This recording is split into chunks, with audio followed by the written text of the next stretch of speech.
संभल हिंसा के बाद हुआ चौकस प्रशासन। मस्जिद के पास खाली प्लॉट से ईंट पत्थर हटाने में नगरपालिका के कर्मचारी लगे। नगरपालिका की 37 टीमों को यह जिम्मा मिला। यूपी पुलिस की निगरानी में ये काम हो रहा है। संभल हिंसा के नए वीडियो आए सामने। शाही जामा मस्जिद के ऊपर ड्रोन से नजर रख रही थी पुलिस। हिंसा के दौरान मस्जिद की छत पर नजर आए कुछ लोग। मस्जिद के चारों तरफ पुलिस की मूवमेंट भी नजर आई। संभल हिंसा मामले में अब तक 12 एफआईआर दर्ज, 27 लोगों को गिरफ्तार किया गया। 74 लोगों की सीसीटीवी कैमरों के जरिए पहचान हो चुकी है। चारों मृतकों के परिवार से शिकायत मिलने पर अज्ञात लोगों के खिलाफ हत्या का मुकदमा भी दर्ज किया गया। संभल हिंसा का मामला पहुंचा सुप्रीम कोर्ट। जमीयत उलेमाए हिंद ने सुप्रीम कोर्ट में याचिका दी। प्लेसेस ऑफ वर्शिप एक्ट के बावजूद मस्जिदों के सर्वे पर सवाल उठा। संभल हिंसा मामले पर जमीयत उलेमाए हिंद की याचिका पर कल बीजेपी सांसद रवि किशन ने कहा, संभल को न बनाए कश्मीर, हिंसा के आरोपियों पर कड़ी कार्रवाई। कल संभल जाएगा समाजवादी पार्टी का डेलीगेशन। सांसद रामगोपाल यादव बोले, संभल में प्रशासन ने की है ज्यादती, निर्दोष लोगों को गोली मारी गई। संभल हिंसा पर बोली एसपी सांसद डिंपल यादव, कहा बीजेपी की सरकार में सिर्फ एक तबके को टारगेट किया जा रहा है, हिंसा के पीछे प्रशासन का हाथ। संभल हिंसा पर बोले यूपी के डिप्टी सीएम ब्रजेश पाठक, कहा कि एक भी दोषी को बख्शा नहीं जाएगा। उपद्रवी हो या अधिकारी, जांच में जिसका नाम होगा उस पर होगी कार्रवाई। डीआईजी मुरादाबाद मुनिराज ने आश्वासन दिया, निर्दोष लोगों पर नहीं की जाएगी कोई कार्रवाई। संभल के हालात सामान्य हैं, काम पर लौट रहे हैं लोग। संभल हिंसा पर ओम प्रकाश राजभर का बड़ा बयान। बोले, पुलिस की कार्रवाई में नहीं हुई किसी की मौत, दो पक्षों के बीच लड़ाई में मारे गए लोग। संभल हिंसा मामले में बड़ा खुलासा। दंगाइयों ने लूटे थे पुलिस से हथियार। सब इंस्पेक्टर से छीनी गई थी पिस्टल की मैगजीन। पुलिस से टीयर स्मोक बैग भी लूटे गए। सीसीटीवी में बेनकाब हुए दंगाई। पुलिस प्रशासन पर पत्थर फेंकते नजर आए। भीड़ में कुछ लोग चेहरे को कपड़े से ढककर फेंक रहे थे पत्थर। पथराव में 20 से 30 साल की उम्र के लोग शामिल थे। लोकसभा की कार्यवाही दोबारा शुरू होते ही विपक्ष ने संभल अडानी के मुद्दे पर जोरदार हंगामा किया। सभापति ने हंगामा देखते हुए कल 11 बजे तक के लिए सदन की कार्यवाही स्थगित की। राज्यसभा में भी कार्यवाही के दौरान जोरदार हंगामा। अडानी संभल मुद्दे को लेकर विपक्ष का घेराव। हंगामा को देखते हुए कल तक के लिए सदन की कार्यवाही को स्थगित किया गया। अडानी के मुद्दे पर कांग्रेस सांसद प्रमोद तिवारी ने मोदी सरकार को घेरा। कहा, अडानी से देश की बदनामी हो रही है। अडानी को बचाने के लिए सरकार सदन स्थगित कर रही है। राहुल गांधी ने फिर दोहराई अडानी की गिरफ्तारी की मांग। कहा कि सरकार अडानी को क्यों बचा रही है। अडानी पर है करोड़ों के घोटाले के आरोप। अमेरिका में लगे आरोपों को अडानी ग्रुप ने नकारा। कहा, बिना सबूत के लगाए गए आरोप। गौतम अडानी, सागर अडानी, विनीत जैन पर रिश्वत देने का आरोप। अडानी पर लगे आरोपों को वरिष्ठ वकील महेश जेठमलानी ने बताया राजनीतिक मकसद से प्रेरित आरोप। कहा, केस में ऐसे सबूत नहीं जो सीधे तौर पर अडानी समूह को कटघरे में खड़ा करता हो। पटना में विधानसभा के शीतकालीन सत्र में विपक्ष का जोरदार हंगामा। वक्फ संशोधन विधेयक के खिलाफ महागठबंधन विधायकों का प्रदर्शन। बैनर पोस्टर लेकर प्रस्ताव का विरोध जताया। बिहार विधानसभा में शीतकालीन सत्र के तीसरे दिन आरजेडी के विधायक मुकेश रोशन आंख पर काली पट्टी बांधकर पहुंचे। सीएम नीतीश पर तंज कसते हुए बोले, मैं सुशासन हूं और मैं अंधा हो गया। बिहार विधानसभा में सीएम नीतीश और नेता प्रतिपक्ष तेजस्वी यादव ने इशारों में बातचीत की। वीडियो सामने आने के बाद बिहार की सियासत में कयासों का बाजार गर्म है। तेजस्वी बोले, हम मुख्यमंत्री का सम्मान करते हैं। महिला सुरक्षा के मुद्दे पर पश्चिम बंगाल विधानसभा से बीजेपी विधायकों ने वॉकआउट किया। बीजेपी विधायकों का आरोप, आरजीकर मेडिकल कॉलेज का मुद्दा उठाने पर हमारा माइक बंद कर दिया गया। आम आदमी पार्टी के संयोजक अरविंद केजरीवाल ने गृह मंत्री अमित शाह पर हमला बोला। कहा कि दिल्ली में हर तरफ असुरक्षा का माहौल है, दिन दहाड़े चलाई जा रही हैं गोलियां।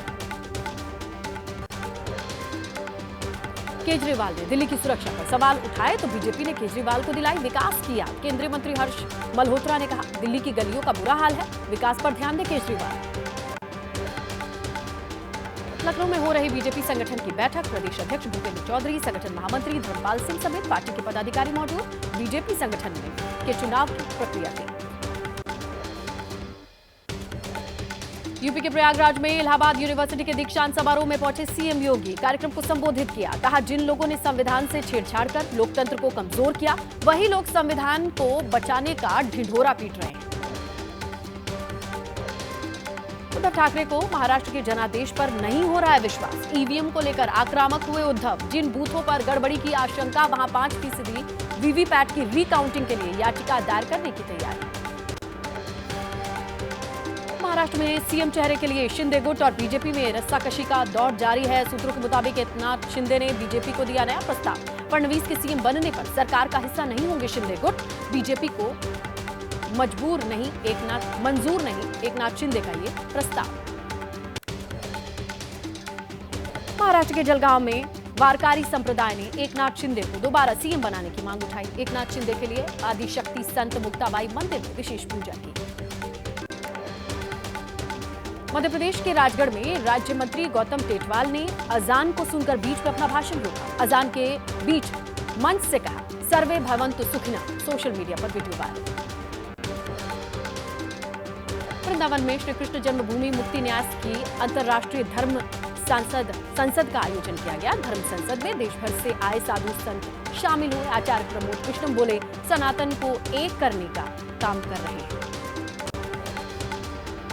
4 साल के लिए पहलवानी से निलंबित होने पर बोले बजरंग पूनिया। कहा, किसानों और महिला पहलवानों के साथ देने पर यह साजिश रची जा रही है। ना पहले झुके थे, ना अब झुकेंगे। डोप टेस्ट ना देने पर नाडा ने बजरंग पूनिया को निलंबित किया है।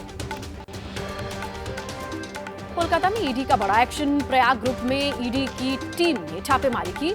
चिट फंड घोटाले को लेकर ये रेड की गई। मालिक वासुदेव बागची और उनके बेटे अभिक बागची को किया गया गिरफ्तार। पंजाब में जालंधर में पुलिस और लॉरेंस बिश्नोई गैंग के 2 सदस्यों के बीच मुठभेड़। पुलिस ने दोनों को गिरफ्तार किया। बदमाशों के पास से अवैध हथियार बरामद किए गए। पंजाब के बठिंडा एयरपोर्ट पर 2 कारतूस के साथ पकड़े गए 2 यात्री। एयरपोर्ट पर स्क्रीनिंग के दौरान बैग से मिले जिंदा कारतूस। पुलिस ने दोनों को गिरफ्तार किया। मुंबई के वीरा देसाई रोड पर एक इमारत में लगी आग। बिल्डिंग के कई फ्लैट जलकर खाक हुए। फायर ब्रिगेड ने आग पर काबू पाया। तेलंगाना के मेडचल में प्लास्टिक बैग बनाने की फैक्ट्री में भीषण आग। आग पर काबू पाने में 12 घंटे तक मशक्कत करती रही फायर ब्रिगेड की टीम। किसी के हताहत होने की खबर नहीं। यूपी के बागपत में पति पत्नी पर 2 युवकों ने फायरिंग की। आरोपियों ने पति पत्नी की गाड़ी रोकने के लिए अपनी कार से टक्कर मारी। काफी दूर तक कार का पीछा करने के बाद फरार हुए बदमाश। दिल्ली के मालवीय नगर में 64 साल के बुजुर्ग की चाकू मारकर हत्या। बेटे ने पुलिस को दी सूचना। पुलिस ने केस दर्ज कर मामले की तफ्तीश शुरू की। मुंबई के नवी मुंबई में इंजीनियरिंग फाइनल ईयर के फीस भरने के लिए चोर बना छात्र। मोबाइल की दुकान से चोरी किए 50 से ज्यादा मोबाइल। सीसीटीवी फुटेज के आधार पर पुलिस ने की चोर की पहचान। एमपी के नर्मदापुरम में गर्ल्स स्कूल की छुट्टी के दौरान मनचले को घोड़ा दौड़ाना महंगा पड़ गया। पुलिस ने घोड़े के साथ मनचले को हिरासत में लिया। बाद में माफीनामा लिखवाकर युवक को छोड़ा गया। पटना में पुलिस ने रईसजादों को कार में तेज आवाज में गाना बजाने से मना किया तो पुलिस से ही भिड़ गए रईसजादे। अपनी गाड़ी से 2 दरोगा, 1 सफाई कर्मी को कुचला। पुलिस ने आरोपियों की पहचान की। बेंगलुरु में ब्लॉगर माया गोगोई की हत्या का शक। एक अपार्टमेंट में असम की रहने वाली माया गोगोई का शव मिला। वारदात के बाद माया का दोस्त आरब हरनी फरार बताया जा रहा है। दिल्ली में मुठभेड़ के दौरान कपिल सांगवान उर्फ नंदू गैंग के 2 शार्प शूटर्स की गिरफ्तारी। एक बदमाश को गोली लगी पुलिस की। 6 नवंबर को दिल्ली के पश्चिम विहार और छावला में की थी फायरिंग। तमिलनाडु में मौसम विभाग ने जारी किया रेड अलर्ट। शहर के कई हिस्सों में बारिश शुरू। ग्रैप 4 के चलते नोएडा में निर्माण कार्यों पर रोक लगी है। पूरे शहर में 10 टैंकर से कराया जा रहा है पानी का छिड़काव। दिल्ली में हवा के साथ पानी भी जहरीला। कालिंदी कुंज में यमुना नदी में तैर रहा है जहरीला झाग। लगातार पिछले कई दिनों से यमुना के पानी में यही स्थिति बरकरार है, सुधार के हालात नहीं। दिल्ली में प्रदूषण को लेकर के लोगों का प्रदर्शन, पोस्टर बैनर लेकर नारेबाजी की। कहा, हवा साफ हमारा हक। पिछले कई दिनों से दिल्ली की हवा बेहद खराब। बांग्लादेश में मंदिर पर हमला, चटगांव में लोकनाथ मंदिर पर तोड़फोड़, वीडियो में पथराव करते उपद्रवी नजर आए। जमात शिविर के नेताओं कार्यकर्ताओं पर आरोप। चिन्मय कृष्ण दास की गिरफ्तारी और जमानत न दिए जाने पर भारत ने गहरी चिंता जताई। विदेश मंत्रालय ने बांग्लादेश सरकार से अल्पसंख्यकों की सुरक्षा सुनिश्चित करने को कहा। बांग्लादेश में हिंदुओं पर हो रहे हमले को लेकर के विदेश राज्य मंत्री पवित्रा मार्गरीटा ने बांग्लादेश के उच्चायुक्त से फोन पर बात की। बातचीत के दौरान भारत का रुख स्पष्ट किया।